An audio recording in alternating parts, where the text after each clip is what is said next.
Hello வணக்கம். இது உங்கள் சிவி ஜோன். எல்லாரும் எப்படி இருக்கீங்க? இப்போ பற்றினா பயங்கரமான சம்பவம் போச்சு. அதாவது தர்ஷிகா எவிட் ஆகிறதுக்கு முன்னாடி ஒரு விஷயத்த சொன்னார்.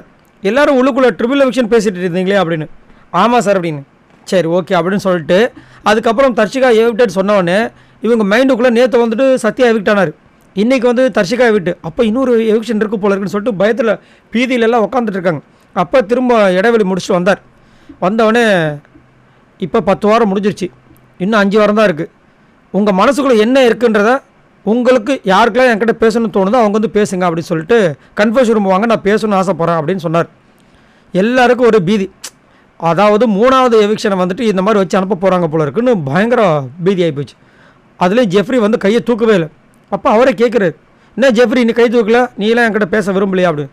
இல்லை சார் ஒரே பதட்டமாக இருக்குது, பயமாக இருக்குது சார். ஏன் பயம்? இல்லை சார் ஏதாவது ஆகிடுமோ, 3வது எவிக்ஷன் வேறு சொன்னீங்கன்னு சொல்லிட்டு. சரி அப்போ நீ வந்து பேசுறியா? இல்லை வந்து பேசுகிறேன், இப்போ கூட வந்து பேசுகிறேன் சார் அப்படின்னு. சரி வா அப்படின்போது அப்படியே வந்தார். பயப்படாத ஜெஃப்ரி, நீ கண்டிப்பாக வீட்டுக்கு உள்ள திரும்ப வந்துடுவேன், பயப்படாமல் வா அப்படின்னு. அப்புறம் உள்ளே வந்ததுக்கப்புறம் நிறைய விஷயங்கள் சொன்னார். இப்போ ஜெஃப்ரி என்ன சொல்கிறாருன்னா, சார் உனக்கு என்னென்ன இருக்குது, வெளியே போய் என்ன பண்ண போகிறேன் அப்படின்போது, சார் கடன் இருக்குது, அந்த கடன் இல்லாமல் நான் இருக்கணும், சொந்த வீடு எனக்கு இருக்குன்னு ஆசை கிடையாது, ஆனால் கடன் இல்லாமல் இருக்கணும்னு ஆசைப்பட்றேன். எங்கள் அம்மாவுக்காக தான் நான் வந்தேன், எனக்காக நான் வரல. அதேமாதிரி நான் ஒரு பெட்டு மாற போகிறேன் சார். பெட்டு மாறி இந்த பக்கம் வந்தால் தான் எனக்கு வந்து நிறைய பேர் பண்ணுற தப்புகள் வந்து தெரியுது சார். தட்டி கேட்க எனக்கு மனசு வர மாட்டுது. நான் பெட்டு மாறினா தான் அதை தட்டி கேட்கணும்னு தோணும் எனக்கு. அதை ஃபஸ்ட் நான் பண்ண போகிறேன். அதேமாதிரி 10 வாரம் முடிஞ்சிருச்சு, நான் அதை பற்றி யோசிக்கல. இனிமேல் இருக்கிற 5 வாரத்தை பயங்கரமாக நான் பண்ண போகிறேன் சார் அப்படின்னு சொன்னார். அதுக்கப்புறமா வந்துட்டு போகும்போது என்ன சொல்ல போகிறீங்க, நீங்கள் உள்ளே போனீங்கன்னா அவங்க கேட்பாங்களா, இப்போ நானும் சொல்ல மாட்டேன் நீங்களும் சொல்லக்கூடாது, என்ன சொல்லுவீங்க அப்படின்னாரு. சார் ஊசி போடான்னு சொல்லிடு சார் அப்படின்னாரு. அவர் சிரிச்சார் இவர். அப்புறம் போகும்போது ஊசி போட்ட மாதிரியே வந்து பின்னாடி தேய்ச்சிட்டே போனார். அதெல்லாம் பார்க்க செம்ம சிரிப்பாக இருந்துச்சு. நமக்கு ஆடியன்ஸ்லாம் செம்ம கிளாப்பாக இருந்துச்சு. ஆனால் ஜெஃப்ரி ஒரு நல்ல ஒரு கண்டஸ்டன்ட் தான், சூப்பர் கண்டஸ்டன்ட் தான். ஆனால் அந்த கோவாகாங்கில் இருந்து வெளியே வந்ததுலேருந்து கோவாகாங்க ரொம்ப மட்டம் தட்டி ஒரு சில இடங்களில் பேசுகிறதா கொஞ்சம் வருத்தமாக இருக்குது. ஏன்னா அந்த கேங்கில் தானே 2 வாரம் இருந்தீங்க, அப்போல்லாம் இணைச்சிது.